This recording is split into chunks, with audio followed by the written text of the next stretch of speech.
Hello my friends and welcome back. Thank you very much for being with me again today.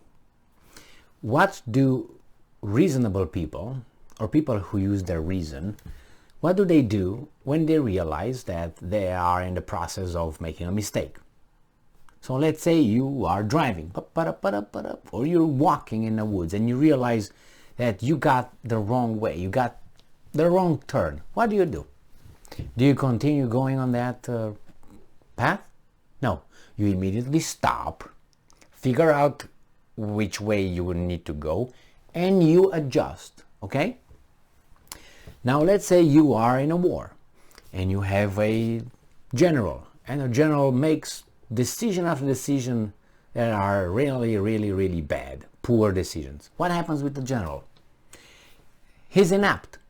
He's not good. What do? You remove him. What if you let him be? He's going to probably continue making wrong decisions and people will die. So that's why you do it right now when you realize that he did a bad job for about 2 years. All right? Because you draw the line and say, hey, the assessment doesn't look good at all. Now, what do you do if you're, let's say, a coach and you coach some, I don't know, soccer or football or basketball? And you see that during the game, you have a player that really doesn't perform as he should, or she should, or it should, or they should, or whatever, you know what I mean. What do? Do you allow that person, that player, to continue playing on that post that he is assigned if he's not performing? You're going to lose.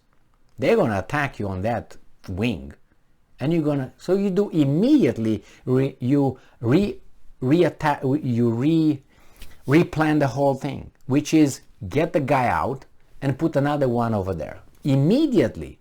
You can't afford, the risk of leaving that person longer for whatever reason. After about 20 minutes in the game, and the guy already screwed up like 5 times. You can't afford continuing like that. So you should remediate that mistake and that weak link right now. That's how reasonable people do. Okay, now let's see what Biden did. Now this article comes from Associated Press, and it's by Fatima Hussein. October 4th, 2022. US starts fiscal year with record $31 trillion in debt. I cannot comprehend. For me, above billion is, I'm lost. It's like something fantastically big, great, okay? So trillion, quadrillion, bigo-trillion, I don't care. Mega million, I don't care. This is something that for me means I don't have to think to understand it. That's beyond my reason, too much. So this guy, Biden, he appointed all these guys that will take care of our economy and he's the guy. He appointed the chiefs of the departments that are overlooking our country, right? He's in charge. He's been in charge for 2 years. Okay, minus 2 months and a half or so, all right? Or 3 months. Let's put it this way. So he's been for 2 months. 20 minutes already, or half time already, and he screwed up. What do you do with an employee who tells you, hey, Mr. CEO, we really screwed up with about 31 trillion in debt. It's a record under my leadership. What do you do with that person? Out. Right now, not tomorrow, now. But somehow this guy is going to stay here. Don't tell me he has to finish the game. It's halftime and he's already diving. Are you going to wait longer? Are we? Shouldn't he and his wheels say, you know what, we are bad. For the benefit and for the good of the nation and the country, we're going to allow someone else to try. And if that person fails, should do the same thing. I think that would be in the national interest of a country. When was the last time when someone like this did such a thing in politics? I'm not talking about the ones that were caught their secretaries and then they say, I'm not good enough, I've sinned or something. No, not that. I'm not good, I suck at my job. I just go out, I realize I don't perform well, to put it mildly. The nation's gross national debt has surpassed $31 trillion according to the U.S. Treasury report released Tuesday. That logs America's daily finances. Logos, I'm still stuck with that. Edging closer to the statutory ceiling of roughly $31.4 trillion, an artificial cap Congress placed on the U.S. government's ability to borrow. The debt numbers hit an already tenuous economy facing high inflation, raising interest rates, and a strong U.S. dollar. So they put a cap at 31.4 or something, and they're 31 right now. Probably they already surpassed that. When was this? About 2 hours ago or something? At 6 p.m. So right now is what? 11. So yeah, about 6 hours, 9 hours or 5 hours ago or something, right?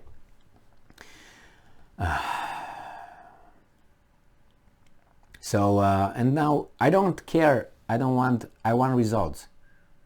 I didn't ask you to go over there and give me justification, because the next paragraphs are about that, giving them justifications what he did and what they did. He says Owen Zidar, a Princeton economist,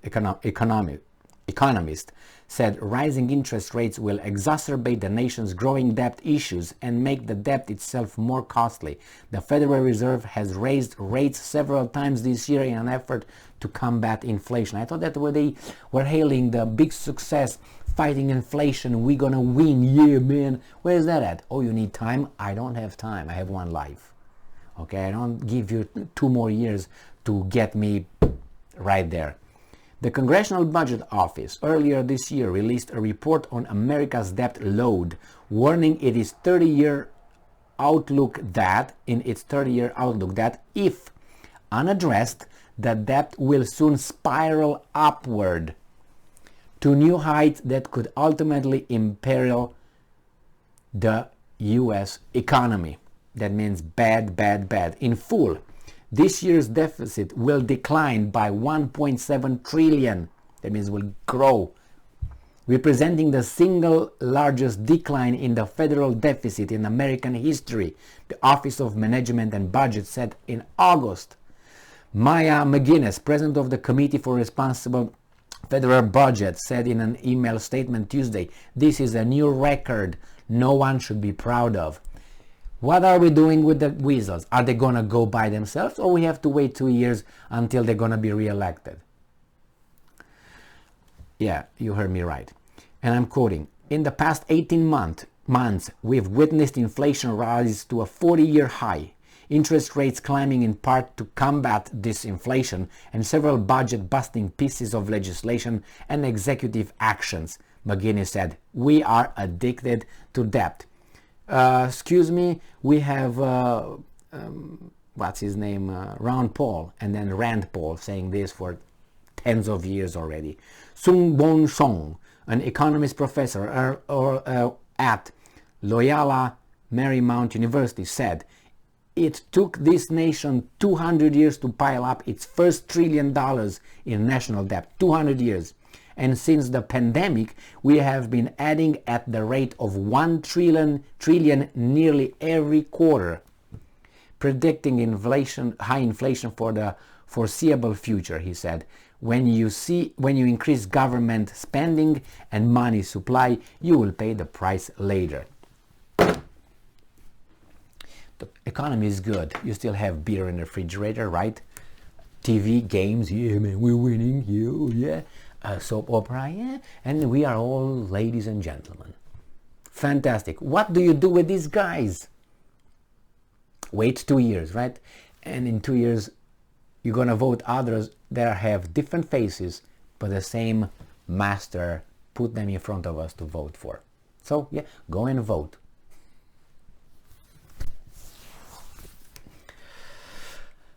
Thank you very much for being with me again today. Stay strong, stay smart, look for the truth, and be just.